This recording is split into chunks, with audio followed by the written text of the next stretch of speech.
every bit of your life, like every aspect of it is meant for a reason. The challenges, the successes, the losses, the failures, like they all amount up to creating who you are, and they all bring purpose and meaning into your life. I just felt this huge responsibility and weight on my shoulders to create wealth for my family. Like I felt like it was my responsibility to do that. Parents split up, my dad moved out of the country, and I all of a sudden became the man of the house, And so I had this weight on my shoulders that I wanted to be the provider and like show my family that we could, progress and accomplish more. And so honestly, I just was curious about wealth. I asked people about wealth all the time. A pivotal moment in my life, I was probably 22 years old or so. I went to Cabo with a friend of mine. His name's Brady North. And I remember going to the airport with his dad. On the way to the airport, he's stopped by the bank. And his dad pulls out this pad folio and pulls out this check. And I'm like, that check was a 6-figure check. And I had never in my life seen a 6-figure check before. I was like, holy shit. So now, Rich, what do you do? I just started asking him about what, and he acquired real estate, commercial real estate. So all of a sudden this bug was planted. But honestly, at that point, I didn't believe that that was even possible for me.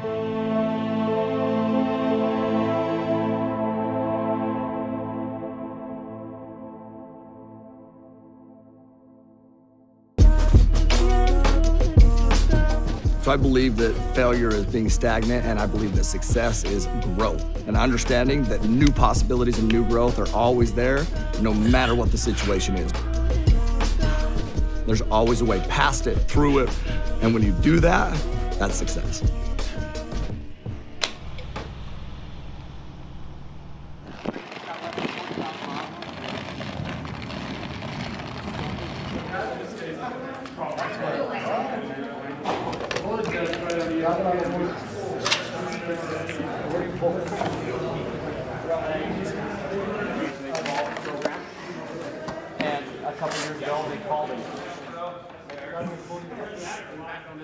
Yes, back on the outer edge.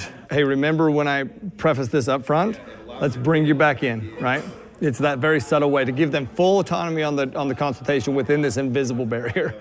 That's exactly what it is. It is. Yep, you're setting those parameters of what that's going to look like because it's in their best interest. This is me helping you understand how to get the most out of this weekend and how to really have an action plan when you leave here. Hey, this is him right here. Colby, okay? Colby, what's up, dude? Tyler, what's up, man? How you doing? How you doing? So good, bro. What's your number one tip? Okay, so what's the number one thing you're looking for? That would be my first question. Sponsors and money. Okay, sponsors, money.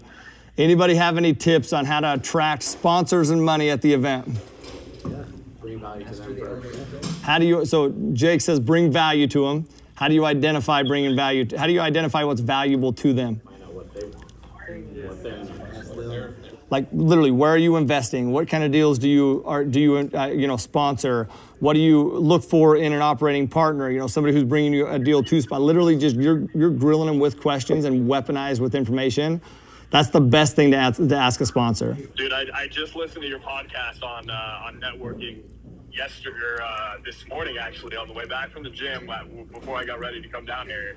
And you're a good teacher because I've been doing everything you just said right there. Hey, good answer, bro. Good answer. Dude, that's awesome. My team is everything out here. I'm the one up front talking, speaking the whole time, right? And I feel selfish because I know that really the true magic is what happens back there.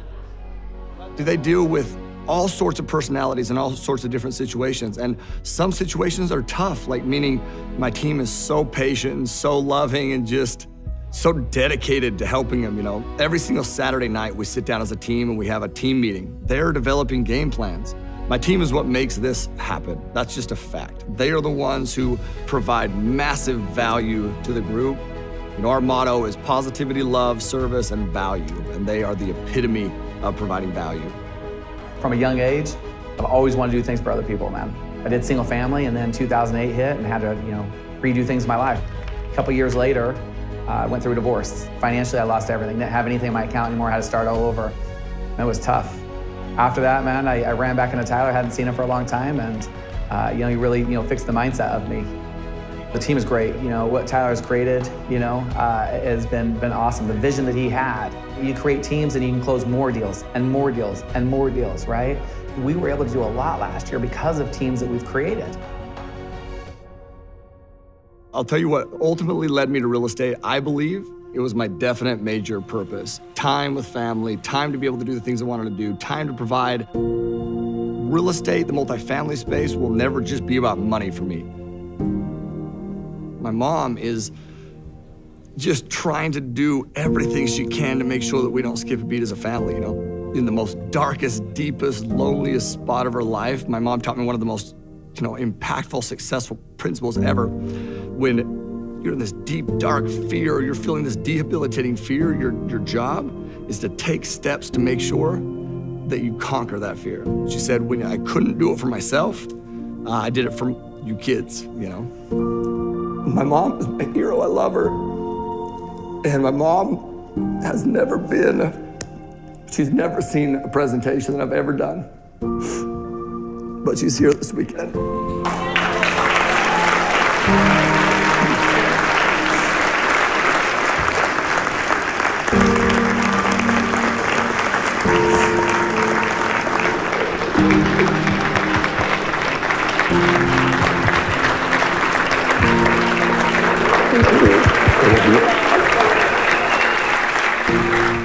Don't shirk the responsibility. Embrace it. Put it on yourself. Put all of it on your shoulders, dude. You are the person. Sometimes that's going to be daunting, and sometimes that's going to feel overwhelming. But when you actually take that responsibility, what that's going to do is drive you past to accomplish things that you never thought were possible, and you'll look back at that and be like, man, grab it by the horns and know that you're going to fucking grow and help people grow along the way, and it'll be the biggest blessing in your life.